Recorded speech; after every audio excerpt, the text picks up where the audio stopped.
జిల్లా నాయుడుపేటలో తుమూరు వద్ద మేమంతా సిద్ధ మహాసభలో పాల్గొన్న ఎమ్మెల్యేలు, ఎంపీలు, జిల్లా ఇన్ఛార్జీలు త్వరలో జరగబోయే ఎన్నికలు అనే మహాసంగ్రామంలో నారా చంద్రబాబు నాయుడికి ప్రజలే తగిన గుణపాఠం చెప్పాలి అని ప్రజలను ఉద్దేశించి జగన్మోహన్ రెడ్డి అన్నారు. రాష్ట్రంలో జరుగుతున్నటువంటి అభివృద్ధిని చూసి చంద్రబాబు నాయుడు భయపడుతున్నారని ఎద్దేవా చేశారు. దేశంలో ఏ రాష్ట్రంలో లేని విధంగా ఒక్క ఆంధ్రప్రదేశ్ రాష్ట్రంలో మాత్రం వాలంటీర్ వ్యవస్థను తీసుకొచ్చి ప్రతి కార్యక్రమాన్ని ప్రజల వద్దకే తీసుకొచ్చిన వ్యవస్థ మన ప్రభుత్వం అని చెప్పారు. ప్రతి అవ్వ, ప్రతి తాత, ప్రతి ఒక్కరూ పెన్షన్ తీసుకునే సమయానికి వాలంటీర్లు పెన్షన్ ఇవ్వకూడదనే చెడు బుద్ధితో ఎంతో మంది పెన్షన్దారులు చనిపోవడానికి కారణం నారా చంద్రబాబు నాయుడు అని మాట్లాడారు. మన ఇంటికి మేలు జరగాలంటే త్వరలో జరగబోయే శాసనసభ ఎన్నికల్లో మళ్ళీ మనందరి ప్రభుత్వం ఏర్పాటు చేసుకోవాల్సిన బాధ్యత మనది అని గుర్తు చేశారు. గురుమూర్తిని మీ అందరికీ పరిచయం చేస్తా ఉన్నాను. నాకు తమ్ముడు లాంటి వాడు, మంచివాడు, సౌమ్యుడు. మీ చల్లని దీవెనలు, ఆశీస్సులు గురుమూర్తిపై ఉంచవలసిందిగా సవినయంగా వేడుకుంటా ఉన్నాను.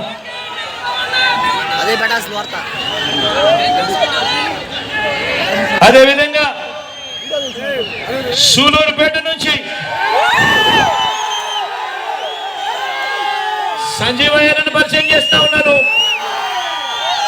నాకు అన్నలాంటి వాడు, మంచివాడు, సౌమ్యుడు. మీ అందరి చల్లని దీవెనలు, ఆశీస్సులు సంజీవయ్యపై ఉంచవలసిందిగా సవినయంగా మీ అందరితో కూడా ప్రార్థిస్తా ఉన్నాను.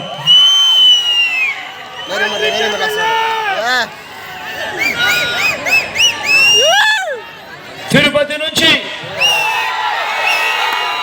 నుంచి అభినయ్ని పరిచయం చేస్తా ఉన్నాను.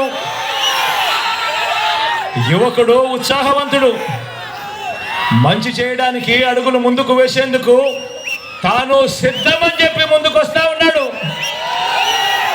మీ అందరి చల్లని దీవెనలు అభినయ్ పైన కూడా ఉంచవలసిందిగా సవినయంగా ప్రార్థిస్తా ఉన్నాను.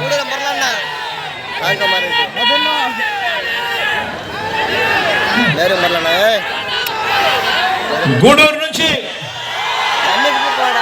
మురళన్నను పరిచయం చేస్తా ఉన్నాను.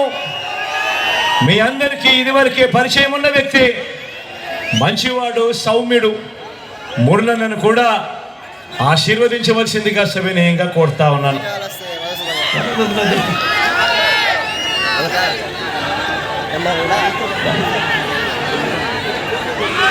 సత్యవేడు నుంచి రాజేష్ను పరిచయం చేస్తా ఉన్నాను.